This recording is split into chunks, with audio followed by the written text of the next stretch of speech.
नमस्ते, स्वागत है आपका इंडिया दिस वीक के नए एपिसोड में और मैं हूं आपकी co host Aamna Ansari. Hi, this is Khalid Beg, and welcome to yet another episode of India This Week. Today, it's an absolute honor and a pleasure to have author, columnist, one of world's topmost experts on the subject of Pakistan. And it's a fan by moment for me because I've seen Sushant Sir since childhood on that NDTV screen where we all got used to seeing him. So, Sushant Sir, welcome. It's an absolute pleasure to have you. Thanks, Khalid. The pleasure is all mine. Right. So, we're going to talk. बोलने की भी जरूरत नहीं थी यार, world famous type ऐसी कोई बात नहीं है. बट सच है ना ये. Sushant sir, we're going to be talking about something which you mentioned in your Twitter profile you're obsessed with, which is Pakistan. And you have been a student and are an expert on it. So with the developments happening in Pakistan, which has caught the attention of Asia and of course the world as well, because it's always been a very unstable, volatile country.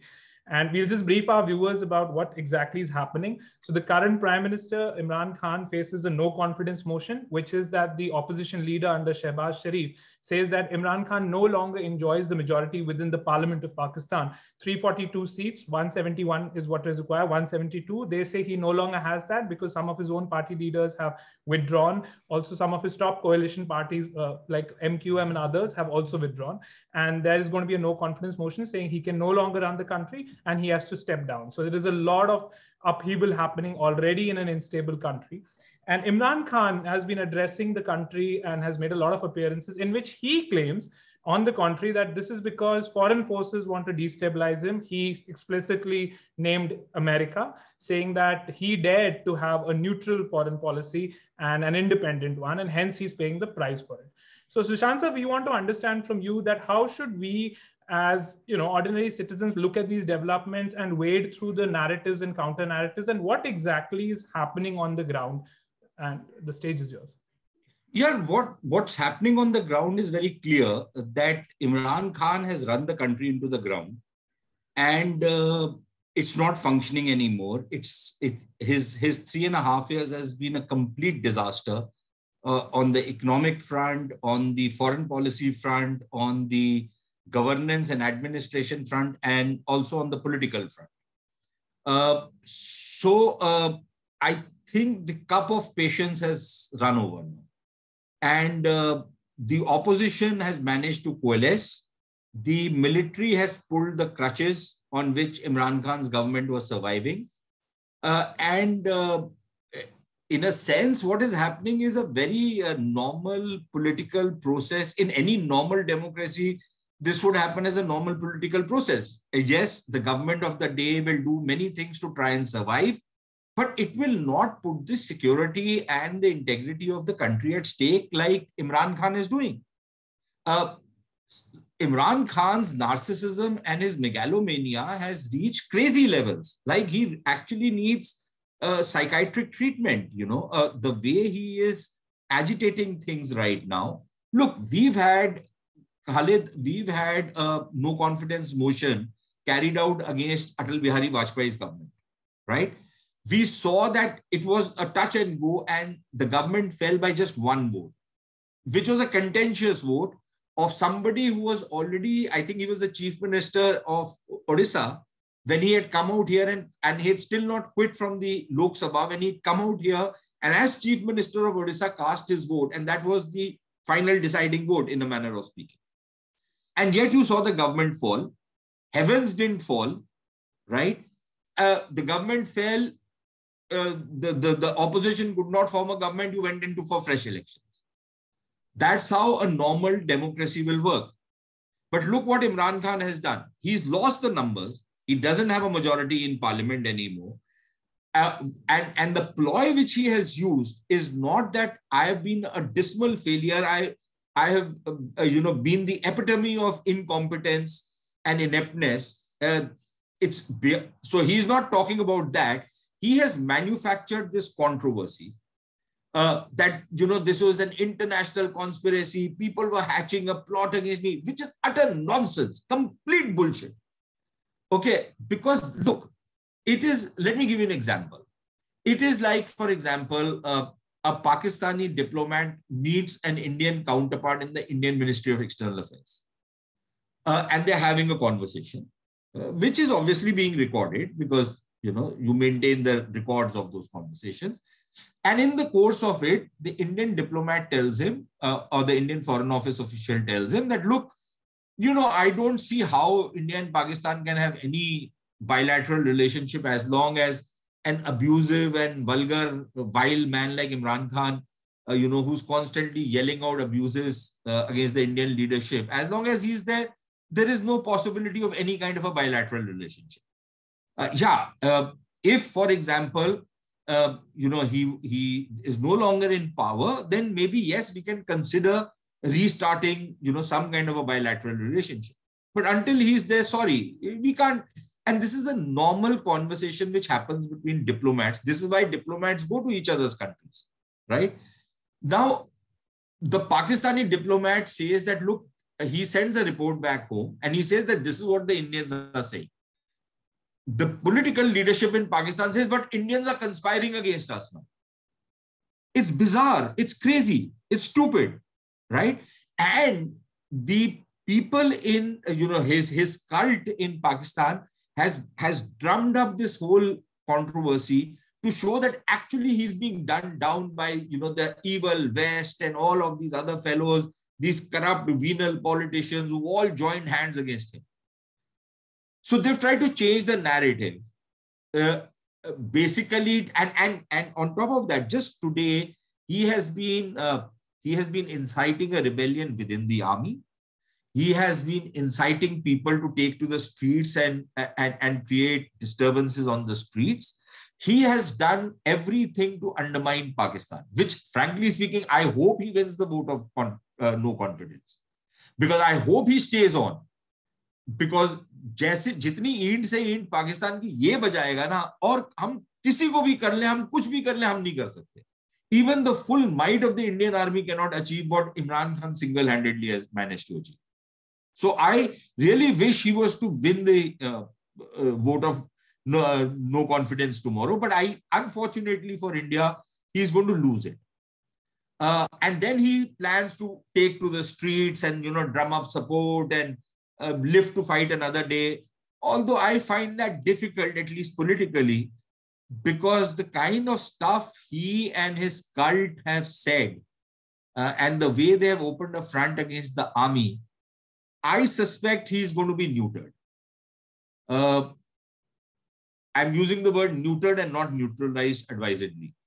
But I think he's going to be neutered completely. Because I don't think the army will countenance this kind of a crazy guy coming back into politics and spoiling, everything for them. How they do it, I don't know. But I don't see much of a political future for him, because if he has a political future, then Pakistan doesn't have a future. At least my analysis of Pakistan tells me that.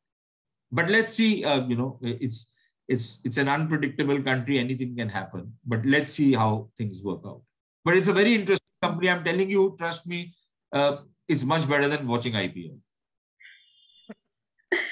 Sushant sir, एक argument ये भी दिया जा रहा है कि इस मसले की जो पूरी शुरुआत हुई थी जनरल बाजवा और इमरान खान के बीच में तनाव आईएसआई चीफ के पोस्ट को लेकर, जहां पर इमरान खान चाहते थे कि जो आईएसआई के चीफ थे उस वक्त के फैज अहमद वो वापस से चीफ बने, और बाजवा चाहते थे कि नदीम अंजुम को बनाया जाए, और जो वही हुआ भी जो बाजवा चाहते थे.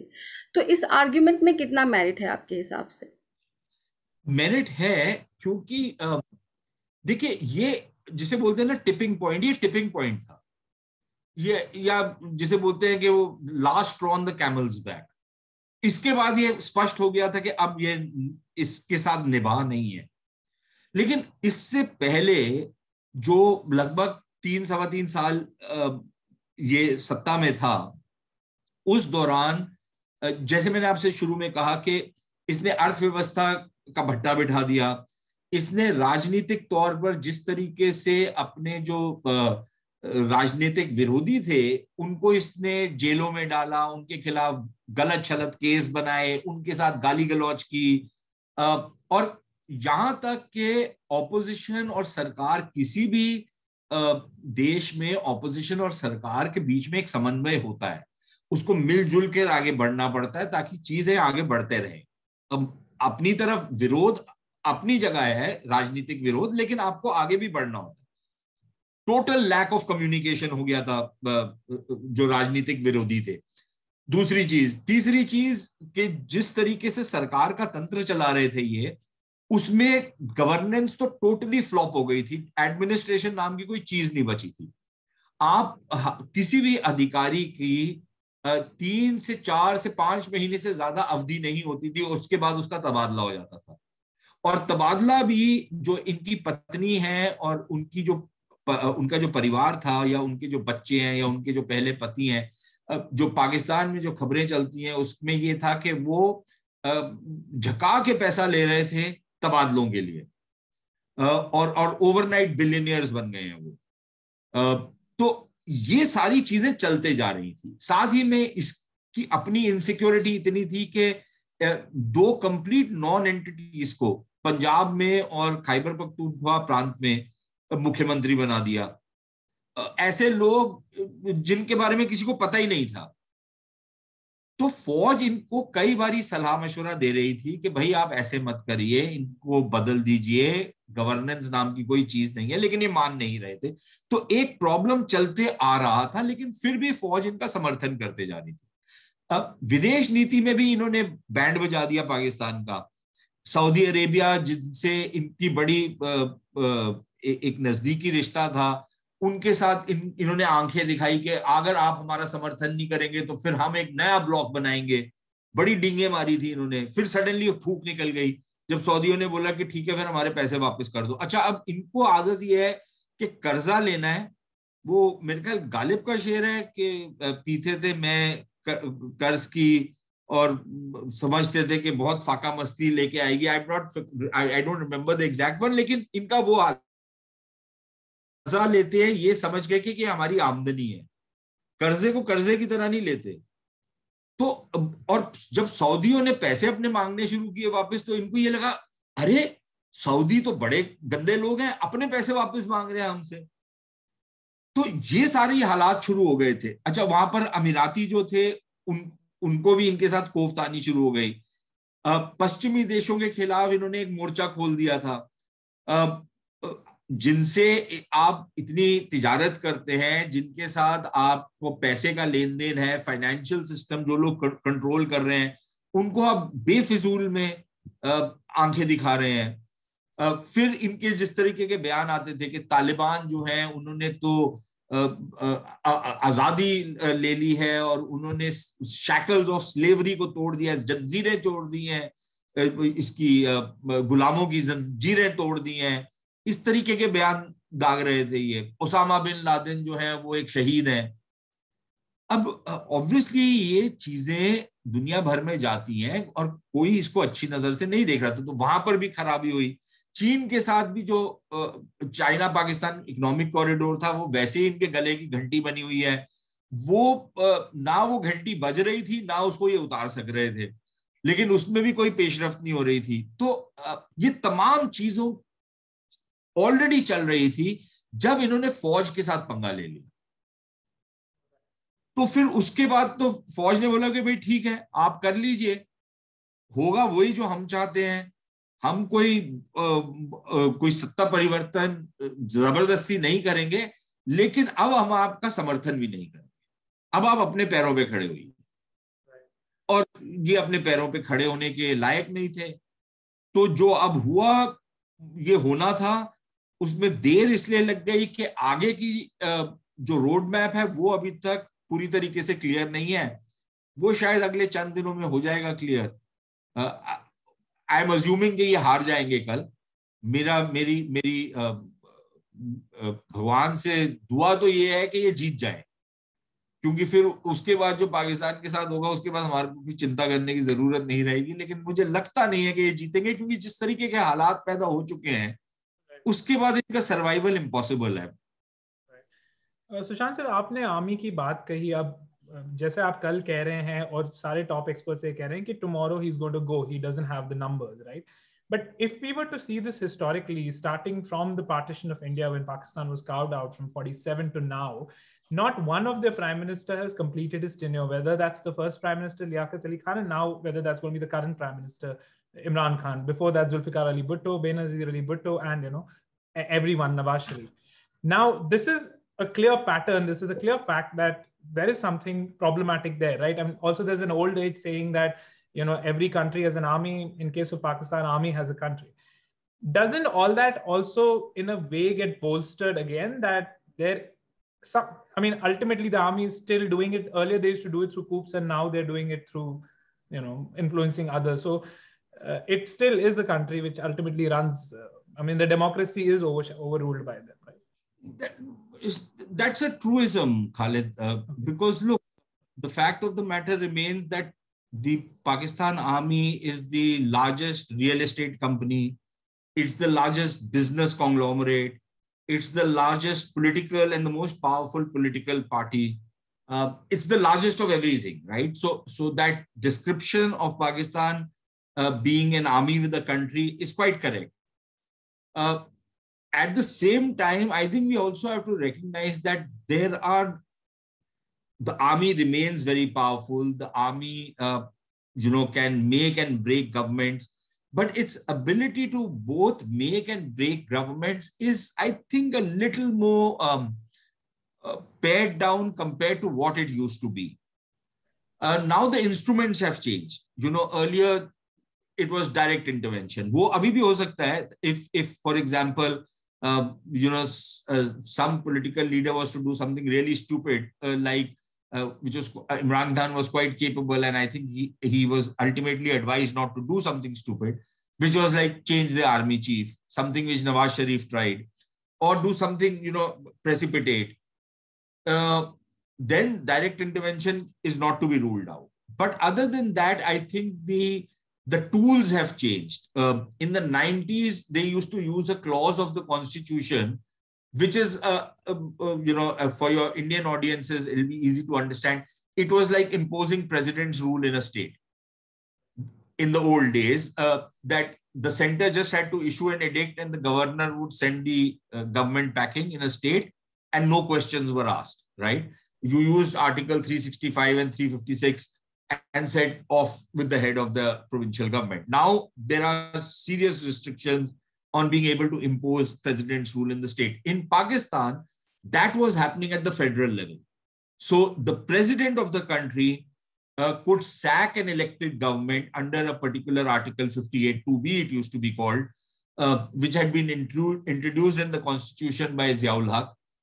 And that was used on 3 or 4 occasions to get rid of Benazir Bhutto twice, Nawaz Sharif once.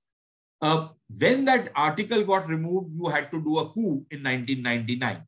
Subsequently, what you have done is that you have started using the instrumentality of the judiciary to get rid of, elected governments.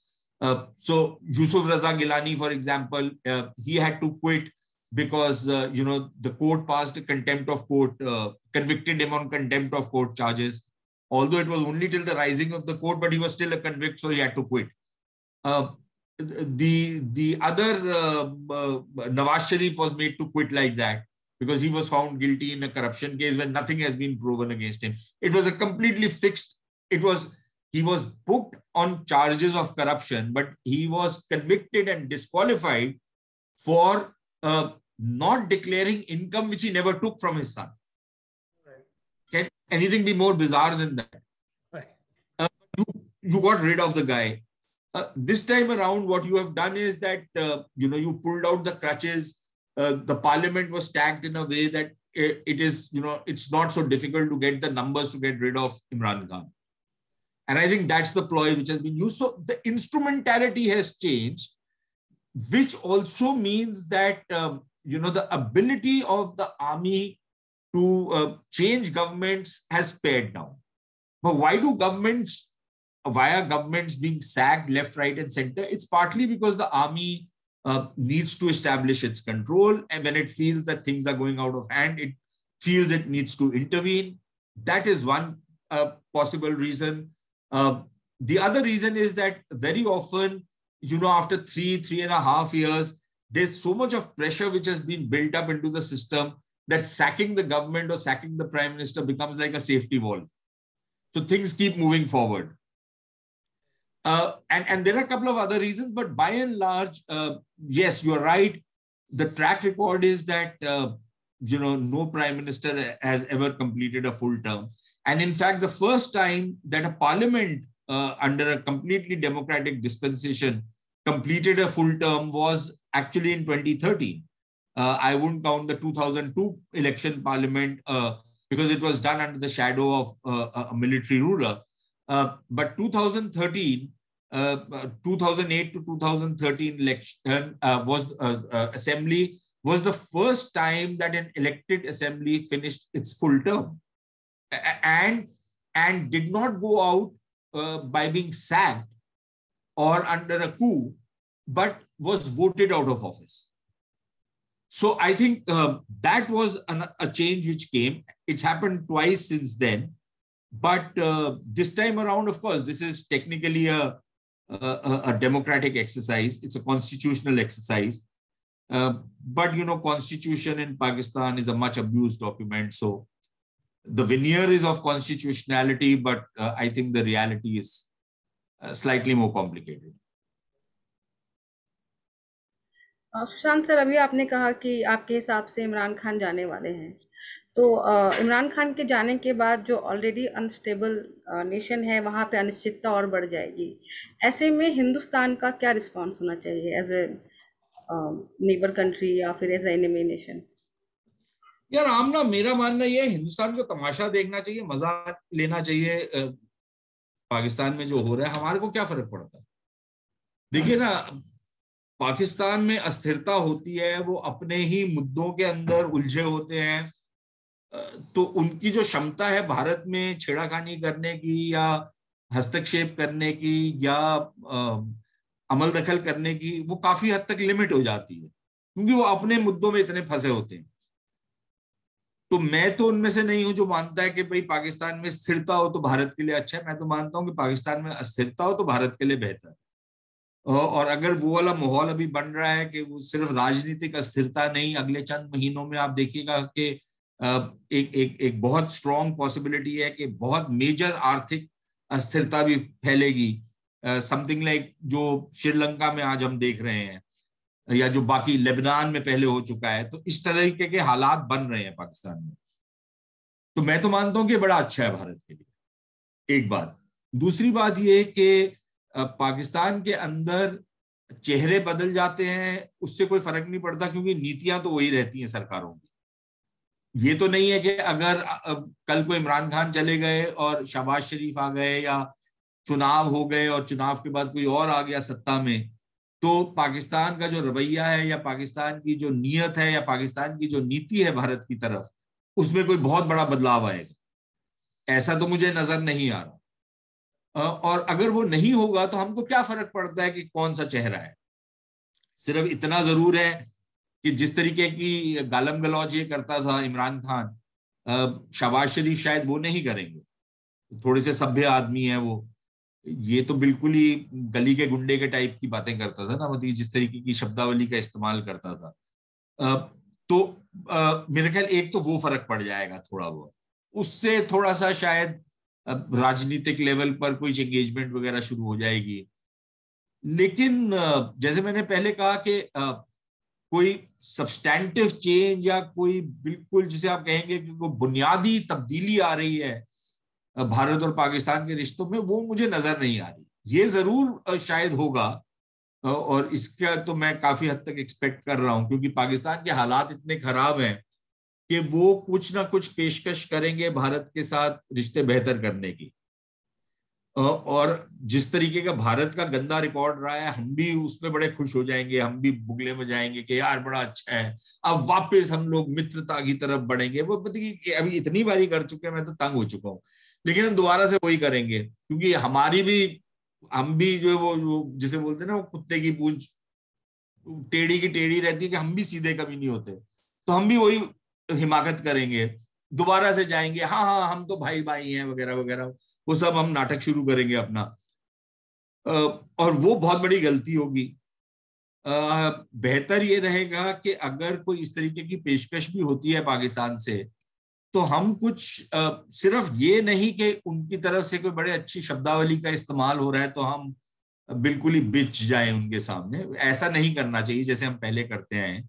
मेरा मानना ये है कि हमारे को शायद कुछ 4 5 6 चीजों के ऊपर एक जिसे आप कहें कि आप एक लिस्ट बना लें चीजों की, कि भाई आपकी बातचीत बड़ी अच्छी है, हम भी मानते हैं, लेकिन जब आप ये 4 5 6 चीजें करेंगे, उसके बाद आप ये एक्सपेक्ट कर सकते हैं कि हम भी फिर आगे बढ़ेंगे। नहीं तो ये फिर वही बात होगी जो पहले होती आई है, और उससे कुछ कोई लाभ नहीं होता, हमारे को नुकसान ही होता है। क्योंकि बार बार फिर आप धोखा खाते हैं, बार बार आपको मुंह की खानी पड़ती है, बार बार आप एम्बेरस होते हैं। आप अपनी तरफ से, जैसे मोदी जी ने कोशिश की कि जी मैं जाऊंगा, मैं व्यक्तिगत तौर पर रिश्ते बढ़ाऊंगा और एक एक एक प्यार मोहब्बत का रिश्ता होगा, फिर उससे हम आगे बढ़ने की कोशिश करेंगे। ऐसे होता नहीं है ना। तो बल्कि आपने वो कोशिश कर ली, फिर आज भी आपके खिलाफ जो है विपक्षी दल जो है वो आपको ताना देते हैं कि भाई आप तो शादी में पहुंच गए थे। तो ये सब चीजें अब अवॉइड करनी चाहिए हमारे को। एक औपचारिक तौर पर बात करनी चाहिए, एक आधिकारिक तौर पर बात करनी चाहिए। जो कूटनीति की मर्यादाएं हैं उनको मद्देनजर रख के आगे बात करनी चाहिए। लेकिन ये हमारे को जरूर पाकिस्तान को बता देना चाहिए कि अगर तो ये 3 4 5 6 चीजें आप करेंगे, और ये एक कॉम्प्रिहेंसिव लिस्ट नहीं है, ये सिर्फ ये है कि आगे की जो राह है दोनों देशों के बीच में वो हमवार होगी, नहीं तो वो राह खुलेगी नहीं। तो मेरे ख्याल हमारे को ये सोच करके आगे की तरफ बढ़ना चाहिए, बनस्बत इसके के वही दोबारा से हम अभी कल को अगर कोई शहबाज शरीफ जीत जाएगा तो फिर यहाँ से एक मैसेज चले जाएगा कि हम आशा करते हैं कि हमारे देशों के बीच में बड़े अच्छे रिश्ते होंगे। वो बकवास की बातें हैं, कुछ बोलने की जरूरत ही नहीं है आपको, आप चुप करके बैठे। So, with की this तरफ से master आने दीजिए जो आता है। with this masterclass, Sushant, so what we understand from you is that Imran Khan's going tomorrow. You don't want that to happen. Number इंशाल्लाह। number two, you're saying that the role of the army is exaggerated. There are multiple power centers within the country as well. That's a big learning for us because usually Khalid, there are power centers. There are always power centers. There's no one power center in any one country. What I'm saying is that the army remains the most powerful institution, but the power that the army exercise should not be exaggerated. There are certain limits to what even the army can do and cannot do. So I think within those constraints, the army remains the most powerful institution. It is able to, it is able to ensure outcomes that it wants. But even within the army, now for the first time, there are hints, at least, that there are emerging divisions within the army between people who are pragmatic and who realize that Pakistan needs to change course, because the current course on which they have been is disastrous. And between those who feel that no, we have to stick to the current course, we have to stick to the bloody mindedness of the last 75 years, we have to become the fortress of Islam, we have to become, showcase ourselves as the sole Islamic superpower or nuclear power, because nowhere else in the world will you hear something like, we are a democratic and nuclear power. How stupid is that, yaar? Does India ever say that I'm a democratic sovereign country and I'm a nuclear power? This is not a description of a state, for God's sake. You hear the Chinese say something like this. Do you hear any other country say anything like this? Or Israel saying that I'm a democratic country and I'm a nuclear power? How stupid is it? But you'll see this all the time, Pakistani is saying this. So if you are going to get off that hobby horse, which some people, including in the army, feel that you need to get off it, but that clash seems to be emerging between, that element which wants to stay with the old course and the element which wants to carve out a new path and shed that old path and move forward, because otherwise Pakistan is sunk. Right. Also, Sushant, sir, you made a big claim that an economic crisis is looming and it's happening. How many months would you give it before this thing breaks out there? Yeah, it's already very bad. If you just look at the currency, I think, if I'm not wrong, today the dollar has reached 186, at least in the open market. Maybe even a little more.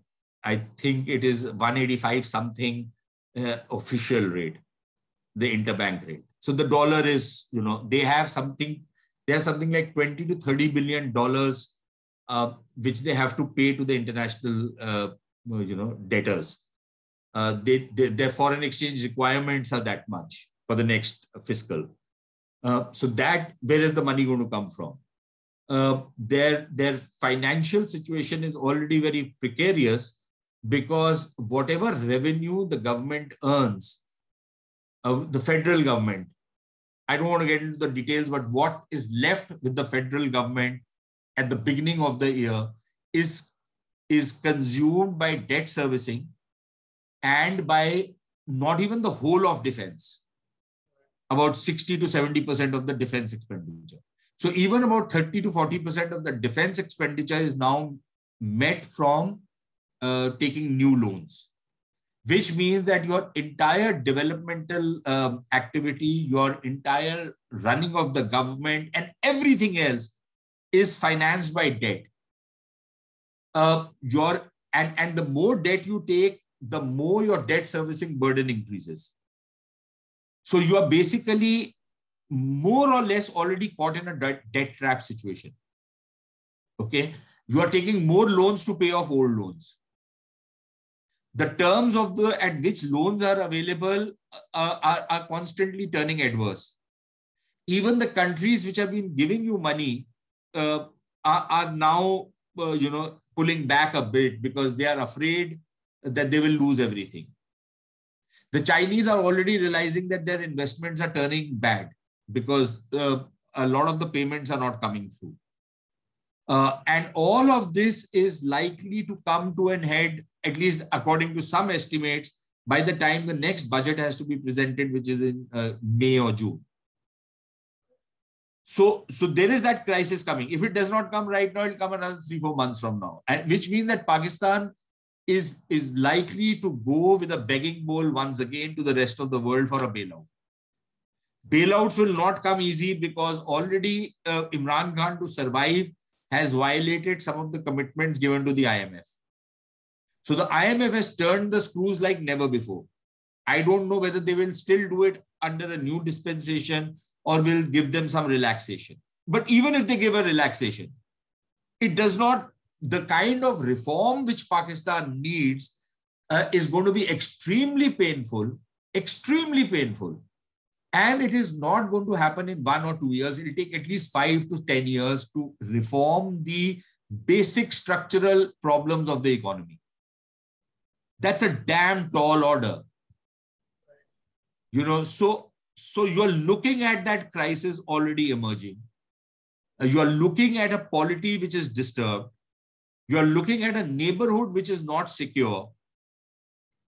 So you start adding all of it up. Right.